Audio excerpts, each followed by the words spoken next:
반갑습니다. 주진우 의원입니다. 오늘 주로 김민석 후보자의 재산관계에 대해서 설명을 드렸습니다. 특히 이제 김민석 후보자의 의혹의 핵심 부분인데요. 결국 김민석 후보자 본인이 기타 소득이 있다라고 스스로 밝혔습니다. 또 부의금과 당연료라고 항목도 설명을 했습니다. 우리가 모든 국민과 마찬가지로 우리가 연말정산을 하게 되면 모든 국세청에 신고된 소득이 연말정산 내역서에 포함되게 됩니다. 오늘 말씀드렸듯이 연말정산 내역서를 보면 실제로 사업소득은 800만 원, 기타 소득은 620만 원에 불과합니다. 그렇다면 1,400만 원인데 실제 오늘 대부분의 언론에서 지적했다시피 최근 5년간의 수익 5억 원과 나머지 지출 금액의 차이가 너무 큽니다. 누구도 설명 못할 수준인데요.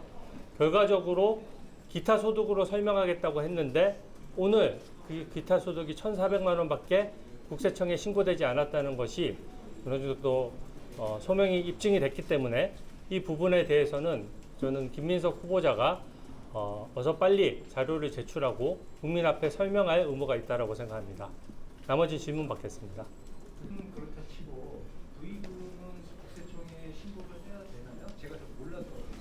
예. 부의금을 기타 소득으로 설명했으니까 원칙적으로는 부의금에 대해서도 공직자는 일단 그 공직자윤리법에 따라서 재산 등록을 해야 됩니다. 그러니까 보통 현금으로 부의금을 받지 않습니까? 그렇다고 하더라도 그것을 계좌로 넣거나 심지어 현금으로 보관하고 있는 것도 고위공직자는 신고하도록 되어 있고요. 그것이 일정 부분에 있어서 세금 문제가 발생하지 않아서 신고하지 않는다고 하더라도 지금 재산 등록 서류에 부의금으로 보여지는 현금이나 입금 계좌 내역이 전혀 없는 상황이기 때문에 저희는 부의금이든 강연료든 김민석 후보자가 주장한 기타 소득이 도저히 설명되지 않는다, 그렇게 판단하고 있습니다. 네. 증인 참고인 관련돼서는 협상 과정이 있기 때문에 저희가 일일이 다 말씀드리는 게 적절한지 그런 좀 고민이 있습니다. 그럼에도 불구하고 저희는 당초 49명이었는데 통상 총리 후보자의 증인 참고인이 20-30명 수준이었기 때문에 그 수준에 맞춰서 방금 의원님들이 말씀하신 필수 불가결한 꼭 필요한 필수 요원에 대해서만 저희가 증인 참고인을 신청을 했습니다. 그에 반해서 좀 전에 청문회에서도 말씀드렸지만은 저는 민주당이 증인 참고인 리스트를 제가 오늘 오전 한 10시쯤 받았습니다.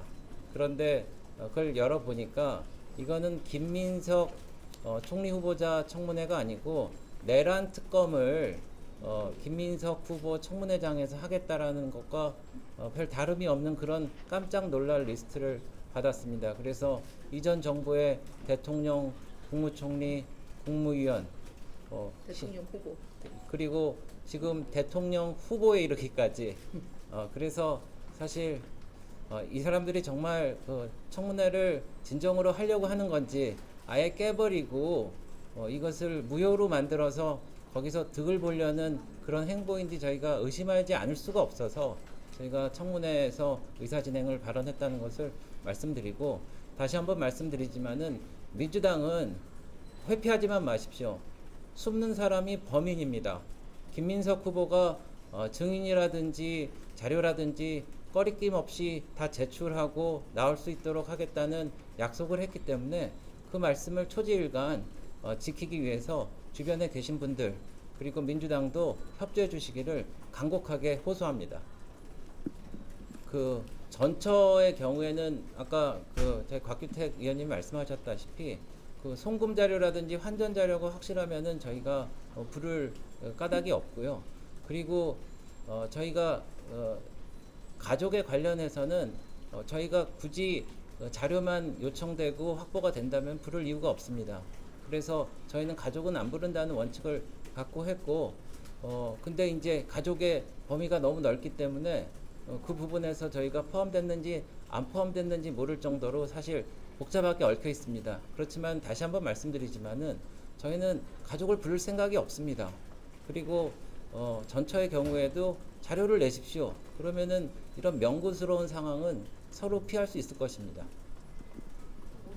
네, 아까 말씀드렸듯이 자료 요청이 그 가족이 꼭 제출해야지 많이 되는 게 아니라 사실 얘기하면 김민석 후보가 전처로부터 받은 내용도 증빙을 하면 되는 거거든요. 양쪽 어느 쪽이든. 그런데 그런 게 안 되는 상황에서 이제 증인 신청이 마치 그 가족 한 명 때문에 트러블이 생긴 것처럼 얘기하는 건 적절하지 않다. 저희가 최종 논의안에 반드시 들어가야 되는 증인 명단을 가지고 갈 때는 가족 이름 한 명도 없이 간사 협의를 들어갔습니다. 네, 다시 정리해서 말씀드리지만은 저희가 많은 논의가 있었음에도 불구하고 마지막으로 민주당한테 제안했을 때는 가족은 없었습니다. 네. 네. 글쎄 이거는 전처도 안 넣었습니다. 아니 근데 네. 아니 근데 전처가 가족인지는 뭐 상식선에서 좀 생각을 해주십시오. 이건 네. 이용대 의원이 이야기하는 부분이에요. 전처는 남이다. 전처도 안 넣으셨다는 네. 아니 잠깐. 저희 최종 협상안에는 아니 그러니까 제가 좀 정리해서 말씀드리는데 전처도 자료를 온전하게 제출하신다면은 저희가 부를 이유가 없다고 분명히 제가 간사님께 말씀을 드렸다는 점을 다시 한번 강조합니다. 자료가 이제 아들 학비라든지 송금비라든지 이런 자료가 김민석 후보가 말씀하셨잖아요. 부인이 전처가 다 책임졌다고 하니까 그 자료만 온전하게 돼 있으면은 저희가 왜 전처를 부르겠습니까? 저희는 원치 않습니다. 네. 대통령에는 일주일 정도 밀린 전례가 있는 걸로 기억하는데 이번에도 혹시 밀릴 가능성도 있을까요? 그거는 뭐 민주당에 달린 것 같습니다. 저희가 아까 김희정 의원님께서 말씀하셨다시피 민주당은 입법 독재 칼을 휘두르면서 청문회를 희화화시키고 무력화시키고 그러면서 막무가내로 밀어붙였는데 저희는 그래도 새로운 정부의 출범의 발목 잡기라는 오명은 쓰고 싶지 않아서 참고 또 참았습니다.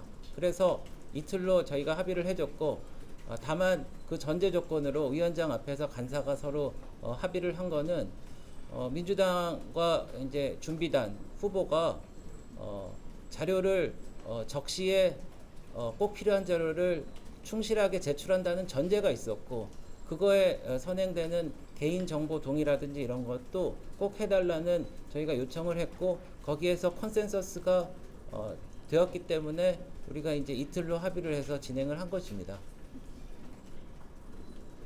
네, 더 없으시면은 마무리할까요? 네, 맞아요. 하나만 여쭤볼게요. 그 민주당에서 가족을 건드리는 게 이제 선을 넘었다고 아까 이야기하셨잖아요. 네. 이거에 네. 대해서 어떻게 가족을 건드리지 않았기 때문에 저희는 선을 넘지 않았습니다. 네. 그리고 제가 내용을 조금만 네네 말씀하세요.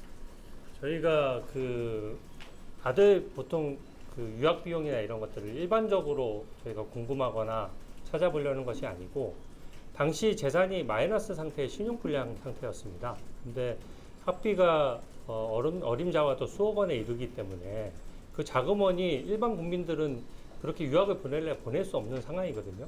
그런 특수한 상황이기 때문에 저희가 자금 출처를 요구했던 것이고 그 가족 얘기는 김민석 후보자가 먼저 꺼낸 것입니다. 제 전처가 다 전담했다라고 얘기했고 제가 며칠에 걸쳐서 한국은행에 외환 송금 내역을 요청을 했거든요. 외환 송금 내역은 간단한 겁니다. 뭐 다른 정보는 필요 없는 거고요. 해외에 뭐 달러를 그냥 보낼 수가 없잖아요. 결국은 송금을 하게 되면 한국은행에 신고하도록 되어 있기 때문에 그 송금 내역을 보면 실제 누가 어떤 비용으로 외환 송금을 했는지 바로 확인할 수 있는데 회신이 오기를 개인정보 동의가 없어서는 답변할 수 없다는 식으로 회신이 왔어요. 그래서 저희 입장은 김민석 후보자는 지금 쟁점을 흐리면서 가족을 건드리지 않는다 이렇게 하는 건데 저희는 동관계만 보겠다는 겁니다. 그리고 지나간 판결문을 말씀드려서 좀 죄송합니다만 지난 판결문에도 김민석 후보자가 유학 시절에 그 스폰했던 강신성 씨로부터 매달 450만 원씩 수년간 받았다는 것이 판결문에 명시가 되어 있습니다. 그런 정도 상황이라면 국민 앞에서 도저히 그 돈의 액수의 어떤 합치가 안 이루어지기 때문에 이 부분에 대해서는 청문회를 이것조차 확인 못하면 어떻게 진상을 규명할 수가 있겠습니까? 이 부분은 본인의 자금 투명성이라든지 도덕성과 직결되는 부분이기 때문에 개인정보 동의를 해준다면 저희가 한국은행에 언제든지 확인이 가능하고, 개인정보 동의가 좀 불편하다면 어떻게 아들에게 송금을 했고 어떤 식으로 지원이 돼서 학비는 뻔한 거 아니겠습니까? 연간 1억 2천만 원 정도 드는 걸로 나와 있거든요. 그 부분만 정확히 소명한다면 저희가 그 부분은 수용을 할 것이고, 그렇기 때문에 가족 운운하는 것은 저는 쟁점을 흐리는 것이라고 생각합니다. 하나만 더 가족적으로 포커스가 좀 갔는데 그 의원님 방금 말씀하신 강신성 씨랑 그리고 그 지역 건설업자 이하경 씨가 그 채무 의혹하고 전세거래 의혹 핵심 인물로 보이는데 이 부분에 그 증인 신청 협상 좀 어떻게 진행이 되고 있는지 입장 어떠신지 좀 궁금합니다. 계속 요청한 상태인데. 네. 그래서 저희가 핵심 괜찮습니다. 네.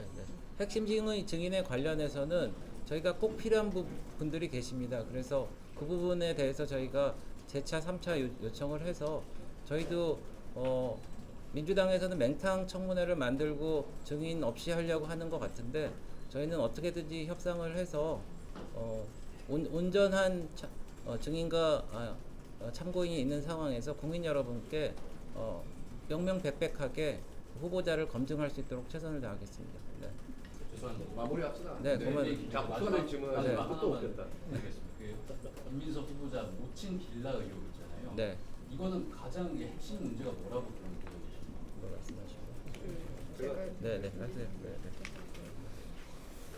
그 한강 빌라가 이제 모친 소유로 되어 있는데 거기에 전세 계약이 수차례 이루어졌는데 처음에 그 연도는 제가 다 기억이 안 납니다만 2억 정도의 전세 계약을 했던 그 사람이 김민석 후보가 경력을 숨겼던 프로보노 코리아라고 하는 사단법인의 이사였습니다. 이사였고 지역의 건설업을 하는 분으로 알고 있어요. 그런데 2억 원의 전세 계약을 한 이후에 한 달여 만에 전세 계약이 해지가 되고 그러니까 모친 소유의 한강 빌라에 그 처가, 그러니까 김민석 후보자의 배우자가 또 전세를 들어오고요. 좀 있다가는 장모, 그러니까 배우자의 어머니가 또 전세를 들어오고 그렇게 진행이 됩니다. 굉장히 계약 상황에서 특이한 면일 뿐만 아니고 처음에 2억 원의 전세를 들어왔던 그 사람과의 관계를 고려했을 때 이게 정상적인 전세 계약이냐 하는 것에 대해서는 당연히 의심이 생길 수밖에 없고, 그에 대한 전세금을 받았던 내역, 전세금을 반환했던 내역, 이런 부분에 대해서 계좌만 확인이 되면 되는데 그런 부분도 지금 확인이 안 되기 때문에 그런 부분에 대해서 김민석 후보자가 국민 납득할 수 있는 좀 설명을 해야 되는 것이 아니냐, 그렇게 생각을 합니다. 이 부분 관련돼서 네. 좀 부분도 네. 네. 한강 빌라 관련해서 말씀을 드리자면, 실제로 한강 빌라에 전세를 들어가서 살고 있었던 사람이 누군지가 명확하지 않습니다. 사실상 기간으로 보면 3중 계약이 가능한 그런 상황이라는 말씀을 드리고요. 실제로 전세권을 설정한 사람과 그리고 주소지를 이전한 사람이 다릅니다. 같은 기간 내에. 그리고 또 하나는 이때 거래가 있을 당시에는 소위 현처하고 아직까지 혼인 전 관계입니다. 그럼에도 불구하고 당시 시세 매매가보다도 훨씬 더 상회하는 금액으로 전세가를 맺고 있습니다. 그래서 김민석 후보 주변을 둘러싼 그 후원자, 그리고 나중에 이제 처가 되는 분, 그리고 또 장모가 되는 분, 이런 여러 사람이 등장을 해서 2중, 3중의 계약을 맺고 있을 뿐만 아니라 금액도 일반 시세에 납득하기 힘든 금액으로 한다는 것과, 그리고 세 번째는 그러니까 소위 거래 중개사 부동산의 주선 없이 사인 간에 그렇게 거래 계약서가 맺어집니다. 뭐냐면 지금까지 채무 계약서도 보면 거의 다 사인 간 계약으로 해서 뭐 누가 증빙할 수 없이 일어나지 않습니까?